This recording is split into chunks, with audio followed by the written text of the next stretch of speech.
প্রথমেই ভাই আমি বাংলাদেশের ফুটবল আসলে ওইরকম ভাবে দেখা হয় না। তো আলাদা করে যে বলবো কাকে রেখে কাকে নেওয়া উচিত ছিল সেটা আসলে আমার বলা উচিত হবে না, কারণ আমি রিসেন্ট অনেক ম্যাচে দেখি নেই। জাস্ট আজকের ম্যাচটা মোটামুটি দেখছি, আর লাস্ট সম্ভবত একটা ম্যাচ দেখছিলাম টি স্পোর্টস এর পর্দায়। তো আমি জাস্ট আজকের ম্যাচের কিছু পয়েন্ট নিয়ে কথা বলবো। লাইক আমরা প্রথম যে গোলটা খাইলাম সেখানে আপনি অফসাইডও বলতে পারেন। যখন ফ্রি কিকটা নিল হামজা, তো ওই মুভমেন্টেই কিন্তু খেলোয়াড়টা বের হয়ে গেছিল। 50-50 ধরা যায় যে অফসাইড ছিল বা না। যেহেতু এটা প্রযুক্তি নাই, তো অফসাইড ছিল কি না সেটাও আমরা বলতে পারতাছি না, 50-50 বলা যায়। বাট প্রবলেম যেটা হয়েছে যে সেইখানে কোনো ম্যান মার্কিং ছিল না। মানে আমাদের হাতে যেটা ছিল, আমরা একটা গার্ড দেওয়ার কথা ছিল, সেইখানে ওই স্পেসটা ফাঁকা ছিল, এখানে আলী ফাঁকা পেয়ে কিন্তু গোলটা দিল। সে দৌড়ে আসলো, হেড দিল এবং গোল।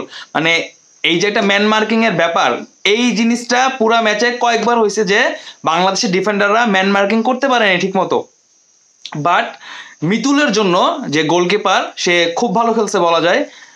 সে ভালো কিছু সেভ দিছে, না হলে হয়তো বা আরো কিছু গোল হইতো। এই যে এক বছর ধরে মালদ্বীপ কোনো ফুটবল খেলে না, তারা লাস্ট যে ম্যাচ খেলছিল বাংলাদেশের সাথে এই কিংস অ্যারেনায়, সেখানে 2-1 গোলে হারছিল গত বছর। তো এক বছর পর কোনো আন্তর্জাতিক ম্যাচে নামলো, ঘরোয়া লিগেও খেলে না, সেই তারাই বাংলাদেশের মাটিতে বাংলাদেশে হারায় দিল। বাংলাদেশ রিসেন্ট যে ফুটবল খেলতেছে সেই হিসেবে বাংলাদেশ ভালো খেলছে।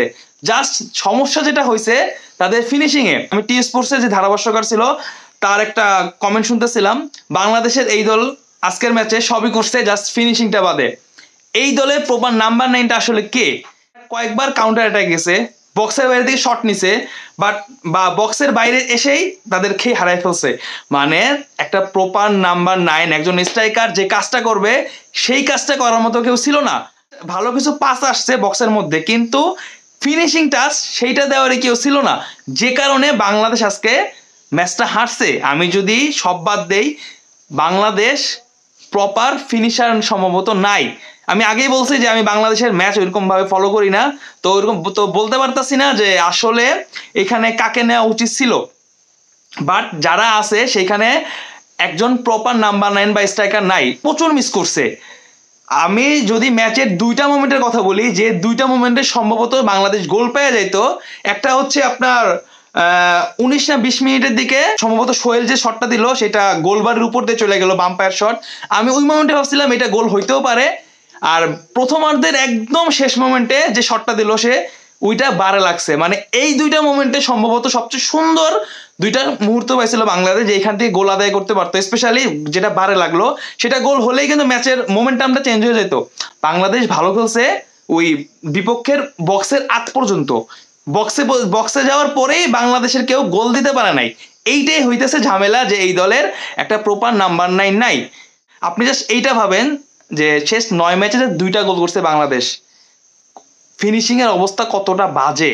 এছাড়া 7 ম্যাচে যে 14টা গোল খাইছে সেটা বাংলাদেশ খাইতেই পারে, কারণ অস্ট্রেলিয়া, তারপরে ফিলিস্তিনের সাথে সম্ভবত এই মাঝে খেলা হয়েছে, লেবাননের সাথেও খেলা হয়েছে। তো অস্ট্রেলিয়ার মাঠে সম্ভবত খেলা হয়েছে, আমি যে 7 ম্যাচের কথা বললাম ওই হিসাবে ধরলাম খাইলো। বাট 9 ম্যাচে মাত্র 2টা গোল, এইটা কনসার্নিং।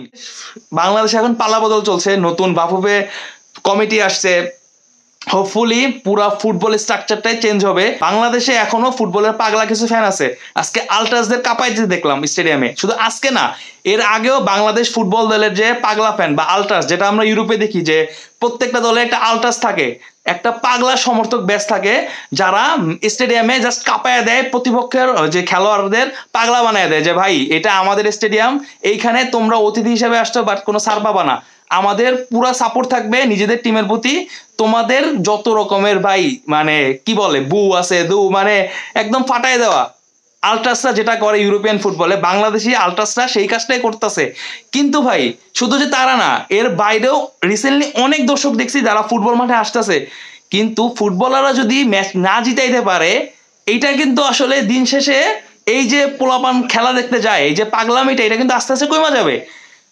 এখন নতুন কমিটি আসছে, আপনার জেলা পর্যায় থেকে শুরু করে সব জায়গায় কাজ করা উচিত, কিছু ফুটবলার আনা উচিত। এই যে ফিনিশিং এর প্রবলেম, এই যে কোনো ব্যাক মিডফিল্ড বলতে কিচ্ছু নাই, বল হোল্ড করার কোনো সিস্টেমই নাই। যদি আমি ডিফেন্ডিং এর কথা বলি, এই ম্যাচে একটা মোমেন্ট আমার ভালো লাগছে, রাকিব পিছন থেকে আইসা যে বলটা আটকায় দিল, এই একটা ট্যাকেল ম্যাচের সেরা ট্যাকেল ছিল। তো বাংলাদেশের আসলে অনেক কিছু চেঞ্জ করা উচিত।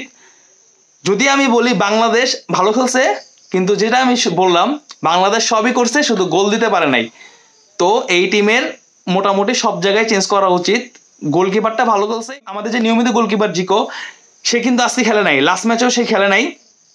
হ্যাঁ, সম্ভবত কোনো কারণে ছিল না। তো আজকের ম্যাচে তার খেলার কথা থাকলেও তাকে নামায় নেই, নামাইছে গত ম্যাচে যে মিতুল ছিল তাকে, এবং সে খুব ভালো খেলছে। বাট মিডফিল্ডার, ফিনিশিং, ডিফেন্ডিং, এইগুলো নিয়ে ভাই কাজ করা উচিত। স্পেশালি আমাদের একটা ভালো ফিনিশার থাকা উচিত। বাংলাদেশ ভালো কিছু সুযোগ তৈরি করছে, এই ফিনিশারের অভাবে বাংলাদেশ আজকে ম্যাচ জিততে পারে নাই। ভাই যারা আজকে খেলা দেখতে গেছে ভাই, তাদের ভাই সালাম, এরা পুরাটা ম্যাচ উপভোগ করছে, বাংলাদেশের ফুটবল দলরে পুরা কাঁপায় দিছে, সাপোর্ট দিছে। হয়তো বা নেক্সট ম্যাচও তারা যাবে, কিন্তু ফুটবলারদের এই ফুটবলটারে উন্নতি করা উচিত। কারণ দিন শেষে মাঠের ফুটবল যতদিন না জয় পাবে, যতদিন না জাগ্রত হবে, যতদিন না উল্লাসিত হবে, ততদিন আসলে ফুটবলটা ওইভাবে ছড়ায় যাবে না। তো মাঠের ফুটবলে বাংলাদেশ ভালো খেলুক, বাংলাদেশের প্রবলেমগুলো ঠিক হয়ে যাক, এই কামনা।